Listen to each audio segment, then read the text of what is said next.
দমদম কেন্দ্রীয় জেল মাঠে প্রধানমন্ত্রী নরেন্দ্র মোদী কলকাতার তিনটি অত্যন্ত গুরুত্বপূর্ণ মেট্রো রেল প্রকল্পের উদ্বোধন করবেন এবং পরিবর্তন সংকল্প সভায় উপস্থিত থাকবেন।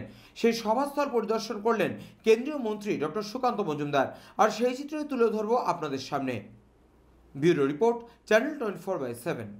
মাননীয় প্রধানমন্ত্রীর আকর্ষণ এমন যে প্রকৃতি বিরূপ হোক বা স্বরূপ হোক, পক্ষে হোক বিপক্ষে হোক, মানুষ লক্ষাধিক সংখ্যায় গালকোয়া মানুষ মাননীয় প্রধানমন্ত্রীকে শুনতে, তাকে নিজের চোখে চর্মচক্ষুতে যাকে বলে, লজ্জার মানে চরম লজ্জার, বাঙালির জন্য লজ্জার, বাংলার জন্য লজ্জার।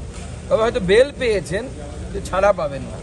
ছাড়া ইন দ্য সেন্স এই বলছি যে কোর্টে যখন বিচার হবে, এই বিচারে এরা দোষী সাব্যস্ত হবে এবং এদের পক্ষে যথেষ্ট জোরালো অত্যাচারের অভিযোগ তুলেছে। এবার কলকাতা বিশ্ববিদ্যালয়ের একজন ছাত্র কলকাতার মধ্যেই তাকে বাংলাদেশি তকমা দিয়ে মারধর। না, মাননীয় মুখ্যমন্ত্রী তো প্রথম থেকে হাওয়া গরম করছেন বাংলা বাঙালি করে। যখনই বিপদে পড়েন বাংলা বাঙালির কথা ওনার মনে পড়ে, অন্য সময় বাঙালির কথা মনে পড়ে না। তখন কীর্তি আজাদের কথা মনে পড়ে, তখন ইউসুফ পাঠানের কথা মনে পড়ে, তখন সাকেত গোখলের কথা মনে পড়ে। আর আমরা দেখলাম যে তামিলনাড়ুতেও বাংলাদেশি গ্রেপ্তার হচ্ছে, কারণ তারা অবশ্যই বাংলাভাষী, বাংলাদেশিরাও তো বাংলাভাষী। আবার কেরলেও গ্রেপ্তার হচ্ছে, বিজেপি শাসিত রাজ্যে হচ্ছে, সব সরকারই করেছে।